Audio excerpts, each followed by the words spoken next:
What's up, guys and gals? It's time for some more Record of Ragnarok, also known as Shuumatsu no Valkyrie, Chapter 112. Now, this did release with the Chapter 111 chapter as well as sort of a two-parter, but there was plenty to talk about, as you guys know from the length of the last review, so I didn't want to, do over an hour of two chapters. I figured that each chapter sort of deserved their own separate video and or review. So without further ado, let's just jump right in. Chapter 112 is entitled The Bill He Bequeathed.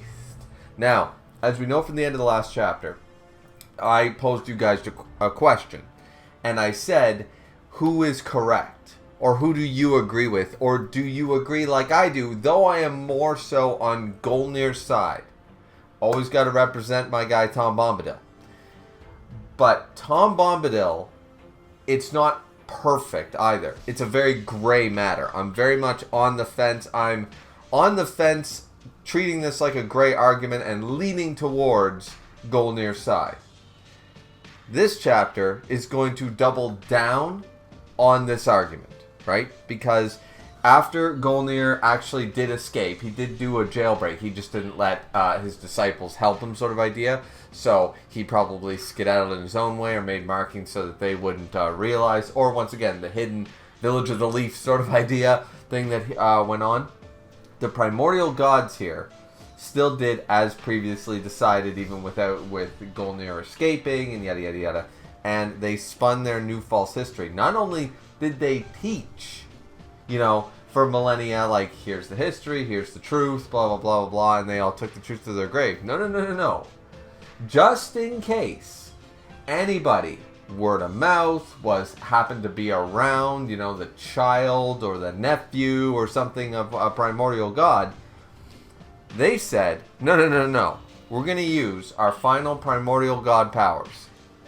And we are going to falsify the history before the god seal, Gelfin, or Gelfnir, and completely actually modify the memories. This is some 7 deadly sins Estarossa level shit. They're going to erase the entirety, the existence of Yggdrasil from every single living being. The gods' memories that were now alive were all overwritten. The existence of Yggdrasil and anything related to them was purged from the minds and the world itself. Okay, so they truly doubled down on this one. Now, they all remarked, saying that even though our false history was successful, the only issue is Golnir, who's still in the wind, because he escaped from prison. And our powers, we can't overwrite one of our own. We don't have the strength of the power, even 6 combined, cannot overwrite the memories of a fellow primordial god. I'm like, alright, I like that. I like that caveat. So this is where they ask of Erin, his wife, of course, and say, like, do you have any idea where he might be? Like, any way we can track him down and make him see the way? And she just says, no, if the great inventor god Golnir is hidden away, nobody, not even me, his wife, can find him. He's always been like that. And of course, as the great inventor, that makes sense that he would also be a master of basically any invention he creates. He's sort of like a very successful Belle's father there, Eugene, or Maurice. Maurice is his name, right? Maurice from Beauty and the Beast, Belle's father. He's like a successful version of him. Like, his inventions are not just thoughtful and creative, they actually always work. So it's like, well, if he wants to hide from us, nothing we do. He's probably got some super invention. He's got the invisibility cloak that makes the Harry Potter invisibility cloak look like a child's plaything, So that type of idea, and I get that. I'm for that. So it's very sad because she's very somber about it, and you see from her eyes she's been crying. That's the way I took this art anyways in this panel, that she's been just beside herself that this is her husband. Not only did we have to lock him away, and now he's run away, and they all know that they have limited time and life force left, and it's all being spent away from her husband. So she's obviously been crying herself to sleep every night, That's the way I took it. And we even see the look on one of the other gods' face there. Like, she recognizes that, oh, the poor thing. Like, this is harder on her than everybody else, right? So they remark that there's no telling of what he might do if we leave him alone. So we must find him no matter what it takes. And then, so the one of them with the, like, the seer looking one with the dreads and stuff is like, all right, I'm Till Doma from Pirates of the Caribbean. I shall look into my crystal ball. Wait. He's behind us, sort of idea. And boom, so he is. He literally showed up, and he's like, yo, I knew you'd finally sense me. Been a while, folks. How the hell you been? I'm old Tom Bombadillo. My coat is blue and my boots are yellow. Let's do this shit, right? And so he shows up. Anna is beside herself, just running to her husband, and he's like, oh, Anna, even though he's like, oh, you put me in prison, but let's be bygones be. You're still my beloved wife and stuff. He's like, oh, well, how you doing? You becoming even more beautiful. And he's like coughing up blood and shit like that, or he's falling over, and she's like, oh, God, what's wrong? Like, what's happened to you and stuff? Now, this is where the other primordial gods all get up. The other 5, they recognize, and they're like, Gulnir, so you've come here on your own. Now, we have some stuff to discuss. And Gulnir remarks, so we're not really told, from what I can understand, it was after Gulnir's jailbreak, they spun the new false history. But it's not remarked on how much time has passed. I'm going to assume it's been months at the very minimum. Because they say been a while, that kind of idea. I'm going to assume it's been at least months, better part of a year since then, you know what I mean? And anyways, because it says, oh, well, you like, because everyone's like, Gulnir, so you have returned. It's good of you to be. And he's like, well, you guys haven't changed a bit. God damn, you're gloomy as ever. What? No wonder I ditched this popsicle stand, And he's just there like, all right, so I always planned to come out when the time was right. There was no need to rush, you know what I mean? And the Egyptian-looking one, I don't know if it's supposed to be, it's not Anubis. Iris' woman. We've seen Ra. Wonder who this is actually supposed to represent. Horus, maybe? Because of the eye? I don't know. Anyway, who is this god supposed to represent? People more familiar with the Egyptian mythology. I'm very limited, I'll be honest. I know about half a dozen gods at best. At best. So, let me know who you guys think this is supposed to represent, because I don't believe we ever get a name drop for this one. But anyway, it says, Gulnir, why have you come out of hiding? Just being direct. Just like, in this peaceful world we have now created. Okay, so I'm going to say with this line, it's been more than a year. It's hard, and especially God's perception of time, this could have been decades of human years, Earth years. You know what I mean? Possible, I think it's less than that, but it could have been multiple years. I'm not sure. I wish they had given us a time frame, like they had said several years later, or several months to imply like 3+ years, Anyways, said your existence still poses us such a threat. So why have you come here? Like, we have to basically kill you. You must disappear for the sake of the peaceful world. And everyone's sort of sullen over this. Gulnir's like, alright, fine. You guys want to be sticking in the muds? I get that. I get why you're doing what you're doing. You're wrong, but I get why you're doing what you're doing. And he says, but there's something you guys don't know. I happen to create something, and I need y'all to see it. It's time for me to brag just a wee bit, because if I die, his whole thing here in this chapter is basically, I made the Invincible book. And it tells the truth that you guys didn't want. And at the end of the day, none of you can get rid of this fucking thing. I'm quite proud of myself. And I did want to sort of do one of these. Feeling pretty good there. I wanted to flex on you guys just a wee bit. Just to showcase. I didn't want to die and you guys not know it was all me. Like, look at this damn thing. Even I'm impressed with my Tony Starkness of this shit, And he's just like, all right, I created something I need you to see. I got to brag. It's like, well, I made my magnum opus, the masterpiece, the Book of Golnir, the tome that I recorded everything, and I entrust this book with the future, with everything that will or will not happen, but the real truth is still right here. And they're just like, wait, you did this? And he's like, now to do the finishing touches. And he starts like chanting something. He's like, my beliefs, my will, the everlasting and unmarred truth, told to the future, spun for eternity, and passed on till the end of time. They're just like, wait, you can't do this. He's like, I decree so, with my life. Boom. You know that that cool sound effect from the bombs, the depth charge thingies from Attack of the Clones. You know that Jango Fett's ship uses the silent boing. Like that's what I imagine this fucking sounded like. You know.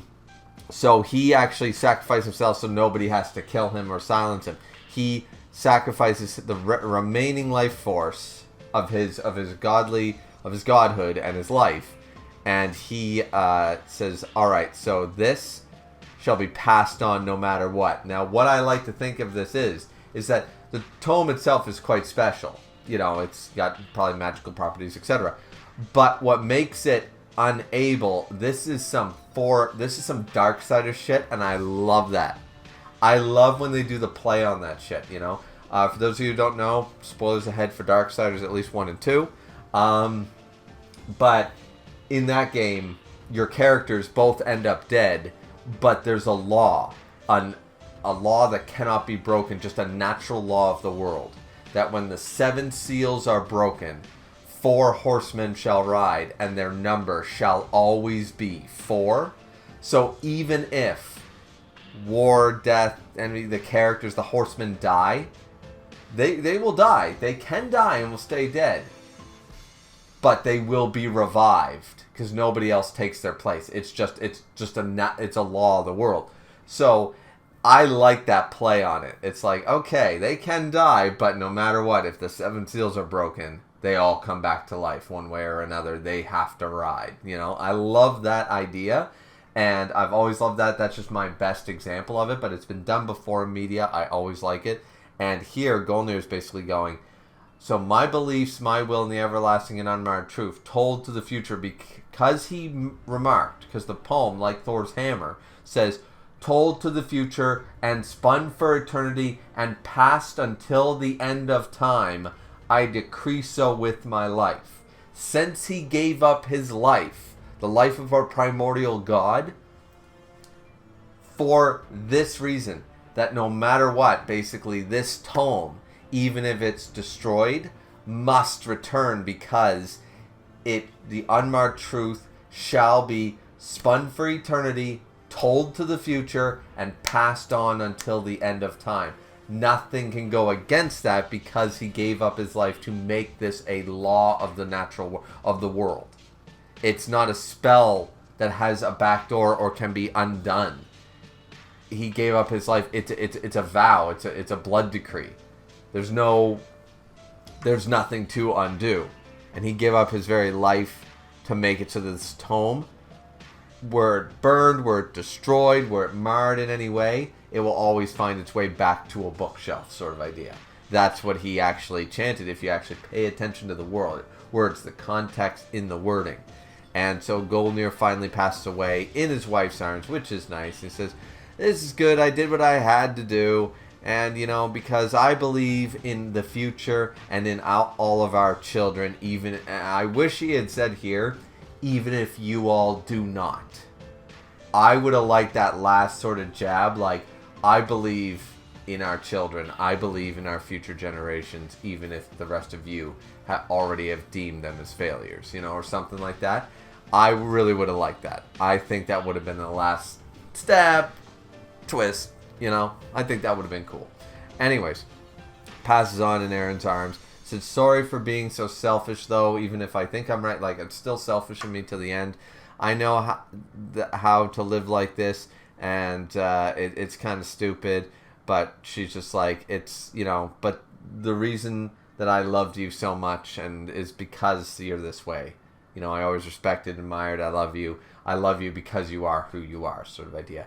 Very nice sentiment. You gotta love that. You gotta love a woman who disagreed with her husband, who stood on her own principles, and a husband who did the exact same against his wife, but in the end, that's part of the reason they loved each other as well as much as they did. They were still a great couple. He said, I love you, that's my beloved wife. And he passes away.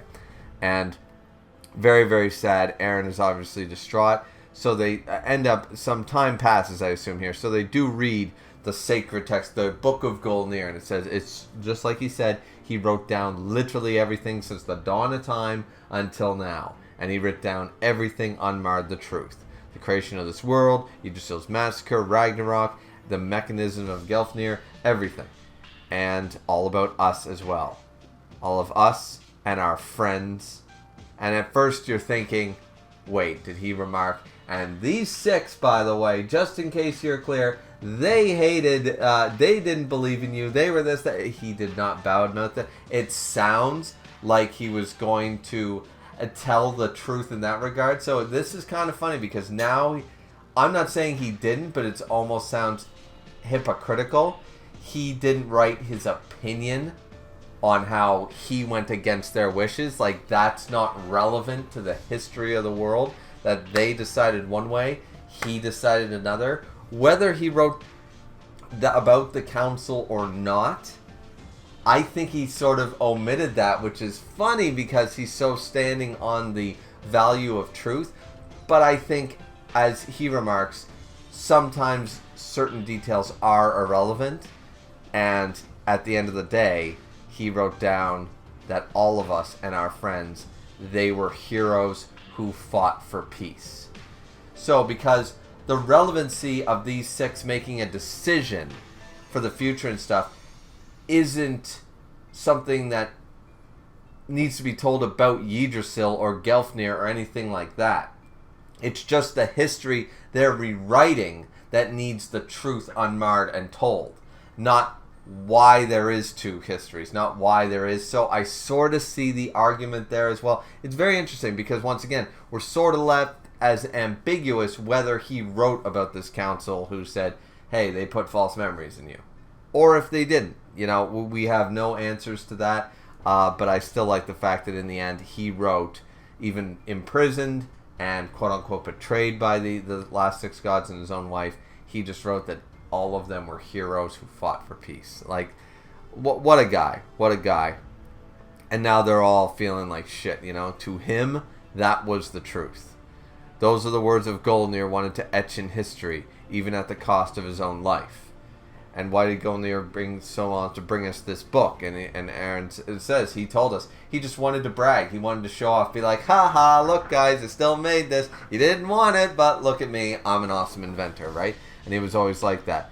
And then, so after they read the book, they're like, we need to destroy this book. They all agree, and they attempt to destroy it. They use, they try with some, just to burn it and stuff like that. They're like, well, it seems we're going to use our lives as this kindling. And they use super powerful, fired up, you know, super god fire, like blue flames, black flames, something like that. And it seemingly destroys the book. Right? Which, as I said, this is one of those similar things where the book does actually get destroyed. The tome is destroyed. However, going back to that Darksiders comparison, it's the same deal, right? Just because you can destroy it doesn't mean that the law of the world hasn't decided that it must return, because it would break the binding, like, this natural promise of the world, you know, almost like JJK's terminology, a binding vow, if you will. It's something that you can't just go back on, you know, like a blood promise, those type of things, right? So we know of this. The gods actually don't seem to even consider this, because They go on to talk about Golnir's disciples who have escaped, sort of idea. They have all the knowledge that Golnir had. They are still as much of a threat as he is if they pass on this knowledge. And the seer is trying to find them as well and saying that perhaps they're all dead or more likely hidden by one of Golnir's inventions, which is what we know what happened, which means we can't overwrite their memories because Golnir's invention has blocked any outside perception or interference. And since we can't locate them, we can't overwrite their memories. So they set out on a quest to the New World to try to find them. They leave the temple, and the book starts to reform itself. But it does so, it's seemingly like it's not reforming immediately. It's almost like it gathers up in ruins and starts to scatter itself into dust, into the wind, so it won't be continuously destroyed. We see that Golnir's people or disciples had lined up, they had a magical candle sort of idea. It reminds me of the green candle from Power Rangers. And the light finally went out, signaling the death of Golnir. Master Golnir has died and stuff like that. We see all the disciples crying and weeping and stuff. He goes, well, we don't know where or how he met his end, but I'm sure that in his beliefs that run through us, we must not shed a tear. And even though he's saying this, they're all crying. He's crying himself. You know, it's a terrible day for rain. And they're like, so he completed his missions. What are we supposed to do? Just as Lord Golnir did. Should we fight to spread the true history throughout the world? Or what should we do? Now the first disciple decides and says, no. If we tried that, we would be purged by the primordial gods ourselves and then the history. Because they don't know about the tome. And they know that the true history would be lost. They believe that they are the only ones holding onto this information. He never wished for us to actually fight. So he decides we remain hidden and wait for the opportune, basically the opportune time, the right time. They'll have to wait maybe for decades, centuries, millennia, eons if they have to, but they will pass down the history until one day that is going to be necessary for the Earth's survival, for the cosmos survival, right? And we'll continue. So they spread it to everyone, and we will stay there as the proof of the truth and Lord Golnir. So really nice. So as time goes on, the God's false history, Yggdrasil, the great inventor, all of that was purged from history. So people don't even know of Golnir. Golnir, as a primordial god, has also been part of the false history and been erased outside the village. And we see people being taught about it. Primordial god self-destructed. Why would that happen? This is the mythos, the history of the gods. And we see the gods are being taught this sort of idea like in a school setting for many, many years. Now, in one of the libraries in somewhere in Valhalla, one of the books takes on the Book of Golnir.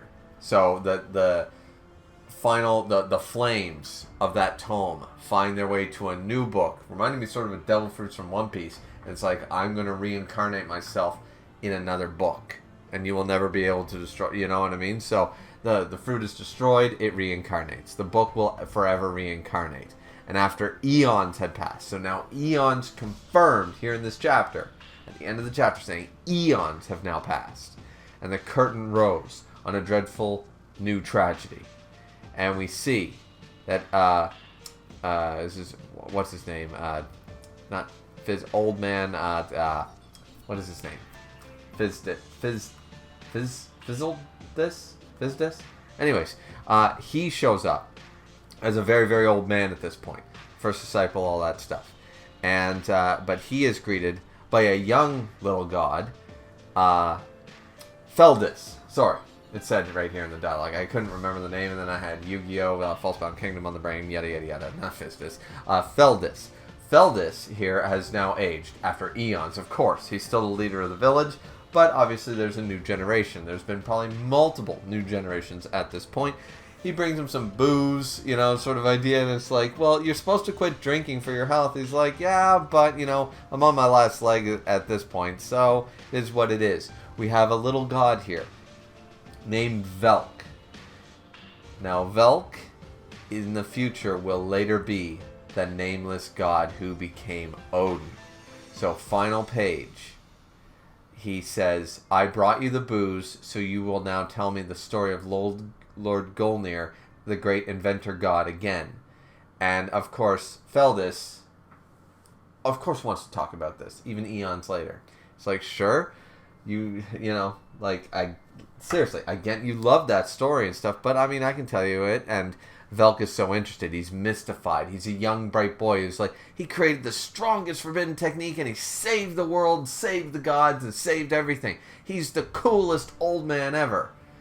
And so he is mystified. His hero.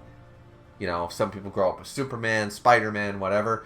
You know, he grows up believing that the coolest dude ever is Golnir, who saved the gods. And Velk has been told that it all started here with a young god named Velk and his pure heart, who later became Odin, the supreme god of the Norse. End of chapter. Lots to unpack there. I like the idea that this nameless god was someone who was well aware as a member of the people of Golnir. And they state here, and I believe the narrator, this was just a young boy with a pure heart, with a love for his hero. The stories, the legends, and the myths of the heroes who saved the world. He's like, yeah. Now, what corrupted him to go on the journey to find Graham? Or Grom. Or however you say it. But Odin's sword. And then pursue the rest of it. Why would he willingly choose to bring about what Lord Golnir was trying to prevent from happening? Unless, I've got one little theory here at the end. Velk, in his mind, kind of a Vader story. In his mind, he has not fallen. He wants to destroy the world, not in the very tyrannical sense. He wants to prove that my lord, my hero was right, and you are all liars. He's corrupted this pure-heartedness driven idea. He probably set out on this journey to prove that Lord Golnir was not a myth, was not a fool, was not a false god. He was the greatest hero who saved all of you, and you should all remember him. And I'm thinking that Velk, as a young boy, before he picked up the corrupted sword of Yggdrasil and stuff like that, beforehand, we're doing a little Soul Calibur thing, like Siegfried Nightmare. Before he picked it up, he's thinking that I'm going to use these to prove, I'm going to, prove to the world that Golnir existed. He's the greatest god, he's the greatest hero, and you all should be thankful. He probably had this, we're going to see, I'm sure, something that basically triggered him into, but they're liars. They don't know Lord Golnir was the best. And it's like, they don't even know he existed. And then that sadness is going to turn into hatred and revenge for his hero, and it's going to be swayed in that regard. That's my theory. Something around that idea. It's been done many times in fiction. You guys know this. What do you think of that theory? That's how Velk went from this pure-hearted guy from the village, loved Golnir, to the one who wanted to remove everything he stood for. I think he wants Ragnarok to happen he wants all this to happen to show everyone, you've all been living a lie, and I was right. Do you know what I mean? Something like that? Maybe? I don't know. I have to wait and find out. At this point, I believe he's fully corrupted, by the Yggdrasil artifacts and stuff like that, and his own. He thinks it's part of his original dream or his original goal, but now it's been completely twisted and, malicious intent. But yeah, that's my theory going forward. How A ended up becoming B. But what do you guys think? Let me know down in the comment section down below. Don't forget to like, comment, and subscribe as always. And we will see to Just make sure that I didn't miss anything. Final panel. Anything like that. Yeah, that was the last panel. Okay. Alright. Cool, cool, cool. Yep. Alright. So we're all good. Like, comment, subscribe. Plug, plug, plug. We'll see you guys back here for chapter 113. I don't believe that'll be a double. This is probably the end of the Golnir flashback. Probably jump back to the fight. I'm thinking we're not going to jump right into Velk's flashback right here in 113. I think we are going to start the flashback after another present-day round chapter. And then we'll go into the flashback of Fake Odin or Velk. Good to have a name for him so I don't have to keep calling him Fake Odin. So, anyways, that's it from me, guys. Have a good one. See you next time.